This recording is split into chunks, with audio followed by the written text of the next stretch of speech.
the devil wants you to stay stuck, analysing it all, trying to fix it all, trying to work out what is wrong with you and who to blame. That's not God. That's not the truth. That will not set you free. That will keep you stuck. There's no way you can be free when you're over-analysing it all and trying to work it all out. That's not freedom. There is another way. Today we are looking at that other way. This God thing is for women who are done doing life on their own. Women who are fed up trying to figure everything out.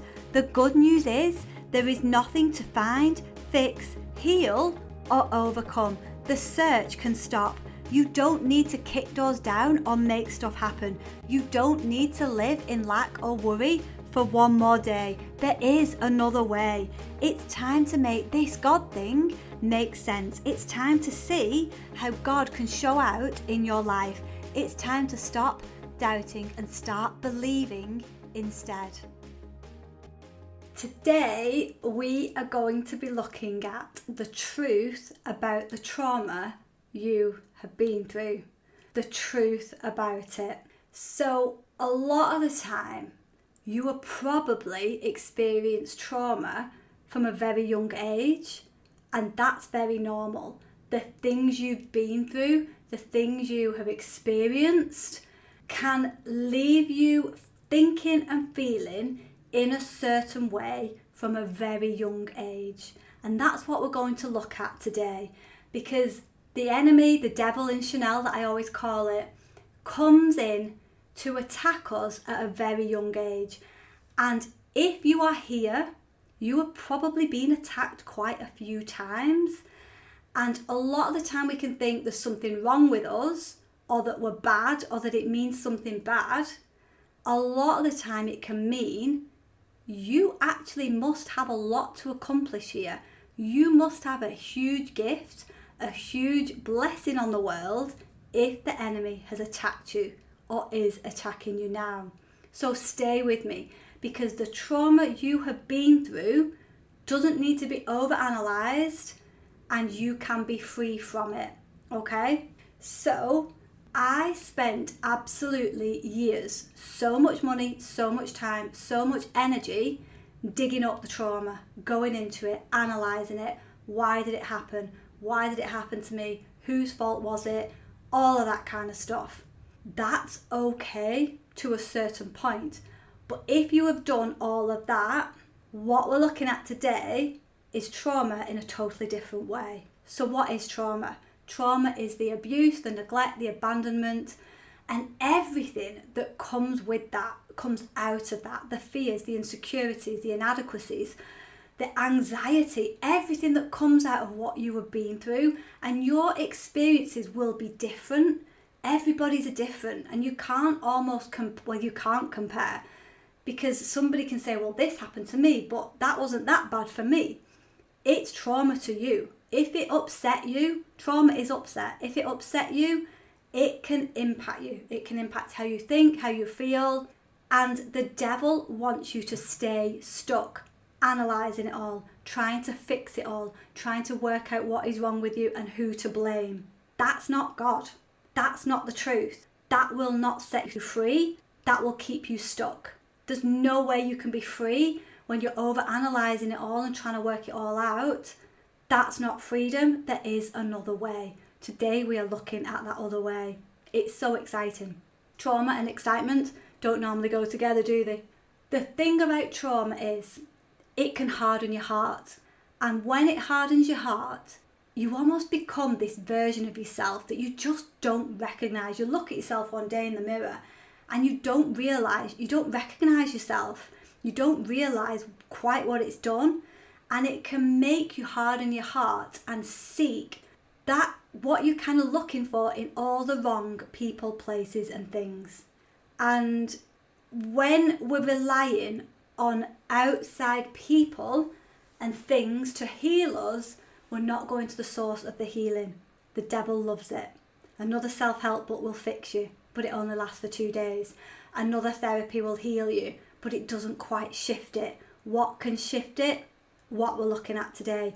We are going back to the word, and the word never fails when you believe. So, If you are relying on yourself to heal yourself and get over the trauma, that will get you so far. This podcast used to be called Turn Yourself On, because when I first set it up, it was very much, you can do it. You have the power within you. You take control, girl. And that's kind of true, but it only gets you so far. If you are relying on other people, like men, like women, like friends, like healers and all that kind of stuff, that's almost numbing the pain.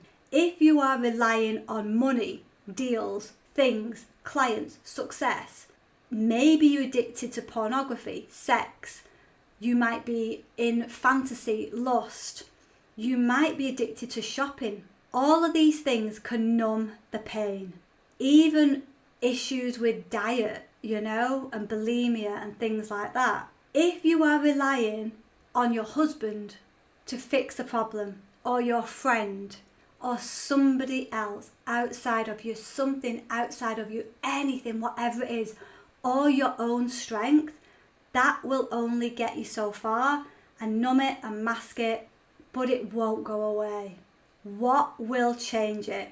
Here's the first scripture I want us to look at. So I need my granny glass again, as my husband calls it.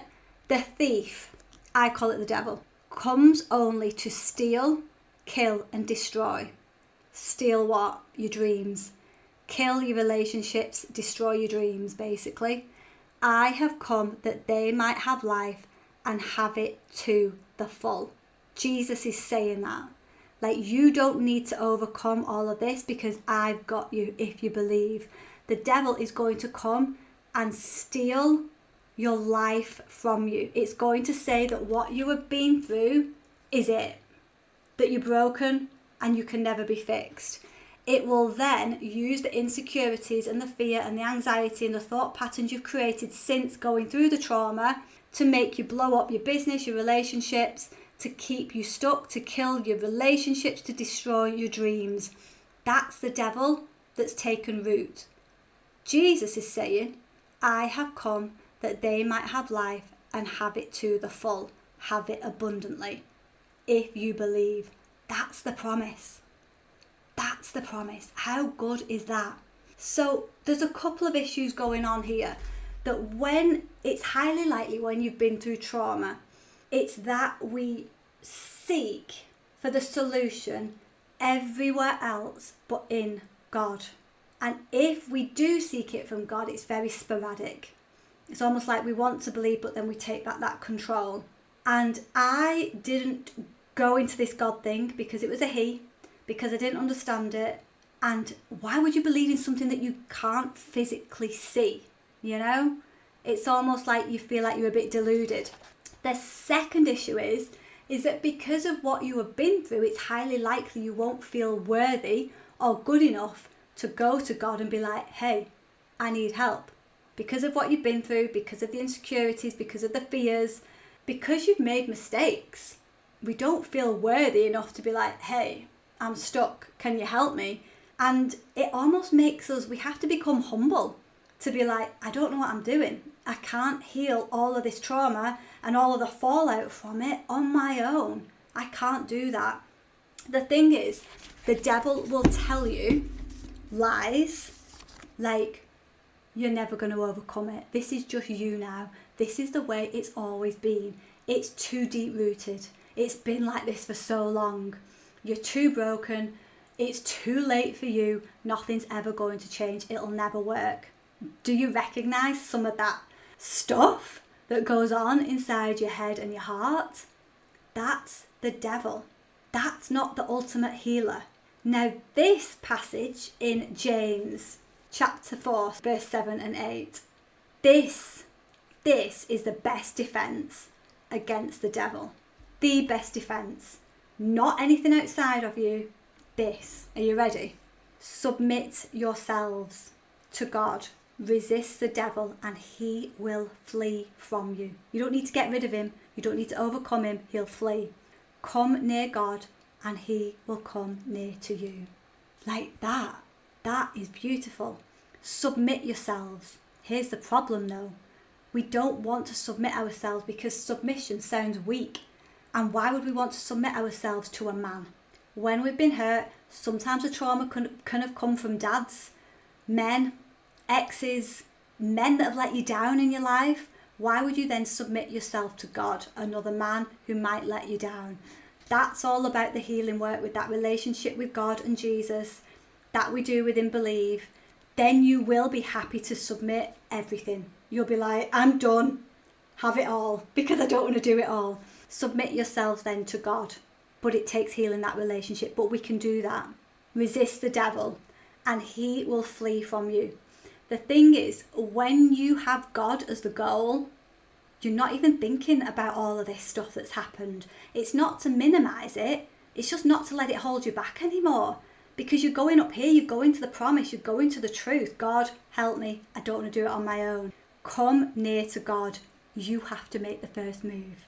A lot of the time when we're trying to get over it, we're trying to heal it, we're speaking to another healer, therapist, we're spending more money trying to overcome what we think we're missing. We're not going to God, we're missing the goal, we're missing the healer. And he will come near to you. That's the promise. That is the promise. You have to invite God in. You have to make the first move. You have to go to God. And that can feel so icky. Because what if you don't believe in God? What if you're thinking, I don't want to fix it all myself anymore. I don't want to overcome my trauma. I can't even work it all out and link it all together. It's too complicated. But I don't believe in God and I don't want a relationship with him. Well, that's fine. If you want to carry on without that relationship, try it. See how far you get and how happy you are on that path. But I highly recommend handing it over and submitting yourself. It does feel weak. When you've not got that relationship, it feels very weak, like you don't know what you're doing. It just doesn't feel right. I get it. But when you start to build that relationship, it's like a father. It's like having a relationship with the best father in the world. Imagine if your father was the best father, and it's like having that relationship where you're like, I know I'm looked after. I know I'm provided for. I know I am helped and healed. And it's like, then you're happy to give it all over because you're like, hey, Father, can you sort it? Because left to my own devices, I'm going to blow things up. So that first scripture that we went to, the devil comes to kill, steal and destroy. That's the unbelief. And the devil wants you to stay there because it wants to keep you down. It wants you to be held back, trying to figure it all out, playing a small life because it knows if you have been attacked and it keeps attacking you, if you've been through stuff and tough times and trauma, that can hold you back and then you're not on God's plan. And the devil wants you to not be on God's plan and keep suffering. God doesn't want that. But you have to submit yourself. What does that mean? Hand over it all. Hand over the trauma, the healing. Hand over your plans, your ways and be like, come in. Come near to God. You go near to God first. You make the first move. And honestly, things will change. Come in. Learn how to do that. Learn how to believe. We are not taught how to believe. That is why there is a community that I've created. It wasn't even from me. It was all guidance. I thought it was about believing in yourself. Come on, girls, believe in yourself.